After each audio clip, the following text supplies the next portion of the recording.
Hello, hi friends, good morning. Welcome to one more video.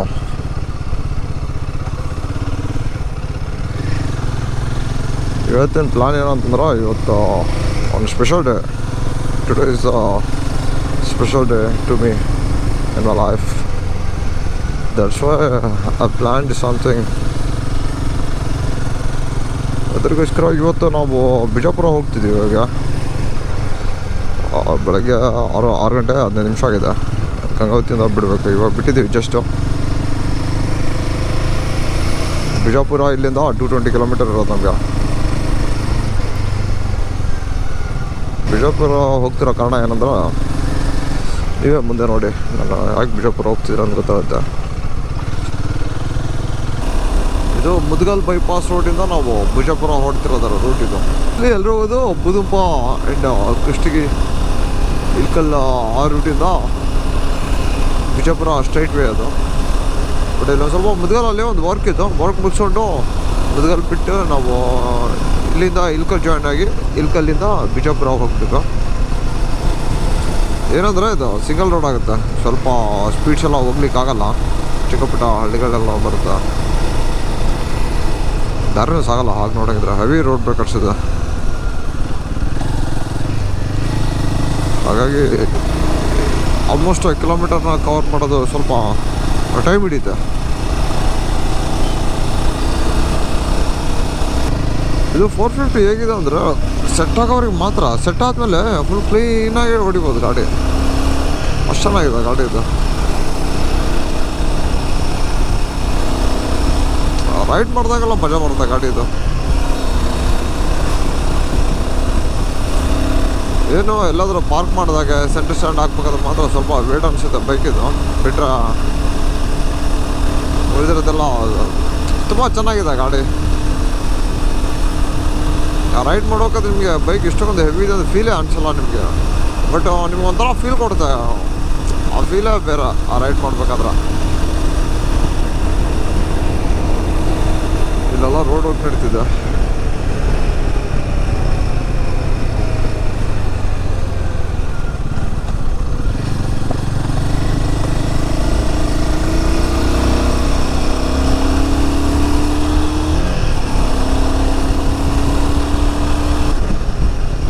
ತುಂಬ ಚೆನ್ನಾಗಿ ಮಾಡ್ತಿದ್ದಾರೆ ವರ್ಕೆಲ್ಲ. ಫ್ಲೈಓವರ್ಲು ಬಡ್ತಿದ್ದಾರೆ. ಓಹ್,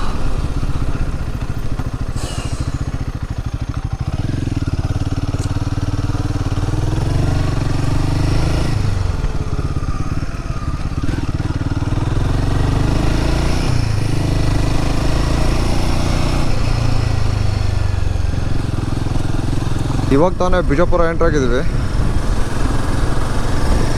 ಸ್ಪಂದ ಆಸ್ಪತ್ರೆ.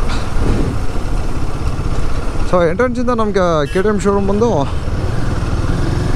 ಏನೋ 5 ಕಿಲೋಮೀಟ್ರ್ ಇದೆ ಇಲ್ಲಿಂದ. ಆಮೇಲೆ ತುಂಬ ನ್ಯಾರೋ ರೋಡ್ ಆಗ್ಬಿಡ್ತಲ್ಲ ಅಲ್ಲಿ, ಹಂಗಾಗಿ ಸ್ಟಾಪ್ ಮಾಡ್ತಾರೆ.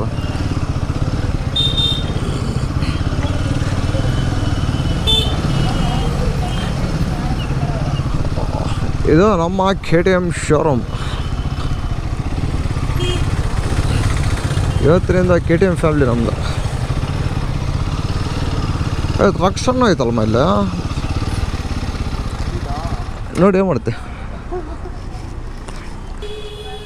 ಇದು ಬಜಾಜು, ಅದು KTM ಸರ್ವಿಸ್ ಸೆಂಟ್ರ್ ಮೇಲಿದೆ. ಅಲ್ಲ ಇಲ್ಲಿ ಟ್ರಾಂಪೂನೇ ತೊಗೊಂಡಾರ ಇವರು. ಇದು ರಕ್ಷಣೂ ಐತಲ್ಮ ಇಲ್ಲ. ರಕ್ಷಣ್ ಒಳ್ಳೆ ಬೈಕ್ ಚೆನ್ನಾಗೈತಲ್ಲ. ಹೇಳ್ಬಿಟ್ಟು ಹೆವಿ ಹಾರ್ಡ್ ಐತಿ ಇಲ್ಲಿ ಸೀಟು. ಹೆವಿ ಹಾರ್ಡ್ ಐತಿ. ಕ್ಲಾಸ್ ಐತಮ್ಮ ಗಾಡಿದು. ಹುಲಿ ಇದನ್ನು ತೊಗೊಂಬಿಡಮ್ಮ. ಇದನ್ನು ತೊಗೊಂಬಿಡಮ್ಮ.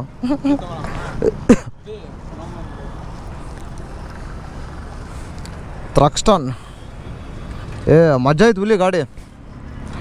ಭಾರಿ ಚೆನ್ನಾಗೈತೆ. ಅಂದರೆ ಪ್ರಾಪರ್ ಕೆಫೆ ರೇಸರ್ ಇದು. ಬಟ್ ಎಕ್ಸ್ಪೆನ್ಸಿವ್ ಐತಿ ಇಲ್ಲಿ ಇದು. ಒಳಗೆ ಕೇಳಿ KTM ಶೋರೂಮ್ದು ಯಾವುದಂತ ಎಲ್ಲಿದೆ ಬಜಾಜ್ ಇದೆ ಎಲ್ಲಿ ಇಲ್ಲ ಹುಲಿ ಮೇಲೆ ಇರ್ಬೇಕಾ ಬ್ರೋ ಅಣ್ಣ?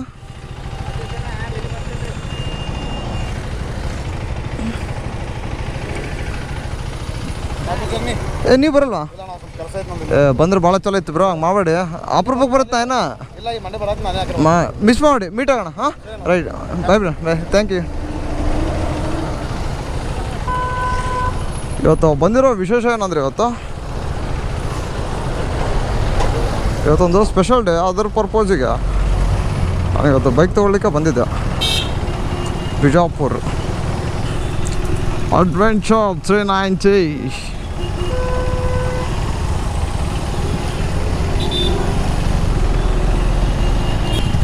ಸ್ವಲ್ಪ ಬೈಕ್ ಸೆಟ್ ಆದ್ರೆ ಮಜಾ ಬರುತ್ತೆ ಹೊಡ್ಲಿಕ್ಕೆ, ಎಸ್ಪೆಷಲಿ KTM ಬೈಕ್ಸ್. ಇವತ್ತು ಸ್ಪೆಷಲ್ ಏನಂತಂದ್ರೆ ಇವತ್ತು ಈ ಡೇನೇ ಸ್ಪೆಷಲ್ ನನಗೆ. ಹಾಗಾಗಿ ನಾನು ಅದ್ರಿಗೋಸ್ಕರ ಈ ಬೈಕ್ನ ನಾನು ತೊಗೊಂಡಿರೋದು. KTM adventure 390X. It's for touring and lil bit of-roading. Before only I had Duke 390. Those are like first one is first gen. I purchased second 390 again. It's second gen 390 Duke, and this one is completely different from the all bikes. This one is also 390 ಈ ಬೈಕ್ನು 390cc but ಏನಂದ್ರೆ ಇದು new model, ಇದು new Jan. ಇಂಜಿನ್ನ change ಮಾಡಿದೆ ನಾವು. ಮುಂಚೆ ಬರೋದೆಲ್ಲ 373cc engine ಇತ್ತು. ಇದು engine ಬಂದು ನಿಮ್ಗೆ 399cc ಇಂಜಿನ್, 399cc ಇಂಜಿನ್ ಇದು. ಆಮೇಲೆ ಈ ಬೈಕ್ ಬಂದು one of my favourite lease bike.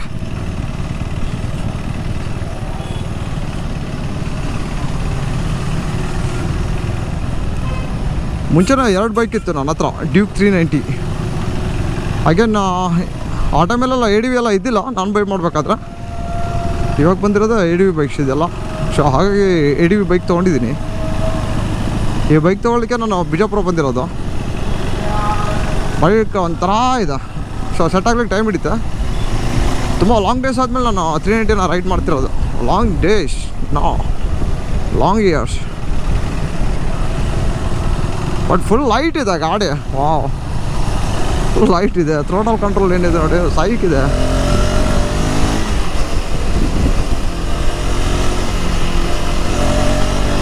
ಒಳ್ಳೆ ಪವರ್ ಡೆಲಿವರಿ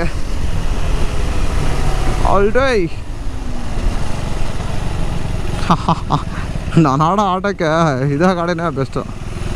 ಒಂಥರ ಕುದುರೆಗೆ ಎಣ್ಣೆ ಓಡಿಸಿದಾಗ ಹೇಗಿರುತ್ತೆ ನೋಡಿ, ಅದರ ಪವರ್ ಡೆಲಿವರಿನೇ ಈ Duke 390 or RC 390 or Adventure 390. It's completely raw power. Total response ತುಂಬಾ ಚೆನ್ನಾಗಿದೆ ಗಾಡಿದು. ಫಸ್ಟ್ ಸರ್ವಿಸ್ ಒಂದು ಮಾಡಿಸ್ಕೊಂಡ್ರೆ ಇನ್ನೂ ಮಜಾ ಇರುತ್ತೆ ಗಾಡಿ.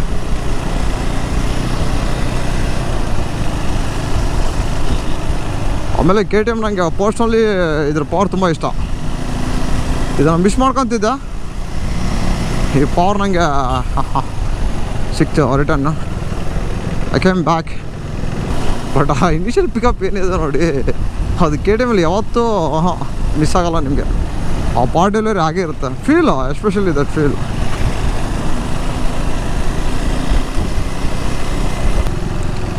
ಇವರೆಲ್ಲ ನಮ್ಮ ಫ್ರೆಂಡ್ಸ್, ಇವರು ನಮ್ಮ ಬಿಜಾಪುರ ಫ್ರೆಂಡ್ಸು. ಫ್ರೆಂಡ್ಸ್ ಅಂದರೆ ಮುಂಚೆಯಿಂದನೇ ಫ್ರೆಂಡ್ಸ್ ಅಲ್ಲ, ಇವರೆಲ್ಲ ನಮಗೆ ಬೈಕರ್ ಫ್ರೆಂಡ್ಸ್. ಇವರೆಲ್ಲ ಒಂದೇ ಟೈಮ್ ನಾವು ಮೀಟ್ ಆಗಿ ಫ್ರೆಂಡ್ಸ್ ಆಗಿರೋದು ಒಂದೇ ಟೈಮು. ನಾವು ಬೈಕ್ ತೊಗೊತೀವಿ ಅಂತಂದರೆ ಪಾಪ ತಮ್ಮ ವರ್ಕೆಲ್ಲ ಬಿಟ್ಕೊಂಡು ನನಗೋಸ್ಕರ ಬಂದಿದ್ದಾರೆ. ಇನ್ನೊಬ್ಬರು ಬಂದಿದ್ದರು, ಅವರು ಡಾಲಿ ಅಂತ. ಅವ್ರ ಪಾಪ ಏನೋ ವರ್ಕ್ ಇದೆ ಅಂತ ರಿಟರ್ನ್ ಹೋದ್ರು ಅವರು. ಪಾಪ ಅವರೇ ಫೋನ್ ಮಾಡಿ ಅವರೇ ನನ್ನ ಬೈಕ್ನೆಲ್ಲ ಚೆಕ್ ಮಾಡಿಕೊಂಡು ಬೈಕ್ ಡೆಲಿವರಿ ತೊಗೋಬೇಕಾದ್ರೆ ಫ್ರೆಂಡ್ಸ್ ಎಲ್ಲ ಬಂದಿದ್ದಾರೆ. ಅಮಿತ್ ಆ್ಯಂಡ್ ಲಕ್ಷ್ಮೀಕಾಂತ್. ಇನ್ನೂ ಒಬ್ಬರಿದ್ದರು ರಾಹುಲ್ ಅಂತ, ಅವರು ಏನೋ ವರ್ಕಲ್ಲಿ ಬ್ಯುಸಿ ಇರಬೇಕು, ಹಾಗೆ ಅದ ಕಾರಣಕ್ಕೆ ಬಂದಿರಲಿಕ್ಕಿಲ್ಲ. So I'm really very thankful to all my friends. ಪಾಪ ಅವರೇ ಬಂದು ಎಕ್ಸಿಟ್ವರೆಗೆ ಬಂದು ಡ್ರಾಪ್ ಮಾಡಿ ಓಡ್ತಿದ್ದಾರೆ ಫ್ರೆಂಡ್ಸ್ ಎಲ್ಲ. ಯಾಕಂದರೆ ಎಕ್ಸಿಟ್ ಗೊತ್ತಾಗಲಿಲ್ಲ ನನಗೆ, ಹೇಳಿರೋ ಕಾರಣದಿಂದ ಬಂದರು ಅವರು.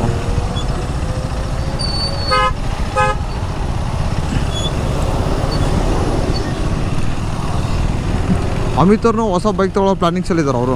ಅವ್ರಿಗೆ ಯಾವ ತೊಗೊಂತಾರೆ ಗೊತ್ತಿಲ್ಲ, ತುಂಬ ಕನ್ಫ್ಯೂಷನ್ಲಿದ್ದಾರೆ, ಅದು ಮಾತ್ರ ನಿಜ. ತೊಗೋಬೋದು ಶಾರ್ಟ್ಲಿ ಯಾವುದೋ ಒಂದು ಬೈಕ್ ತೊಗೊತಾರೆ ಅವರು. ಇವ್ರು ಮುಂದೆ ಹೋಗ್ತಾರೋ ಅಮಿತ್ ಅಂತ. ಒಬ್ಬರು ನಮ್ಮ ಲಕ್ಷ್ಮೀಕಾಂತ್ ನಮ್ಮ ಫ್ರೆಂಡ್ ಅವರು ಬೈಕ್ ತೊಗೊಂಡು ಹಿಂದ್ಗಡೆ ಬರ್ತಿದ್ದಾರೆ.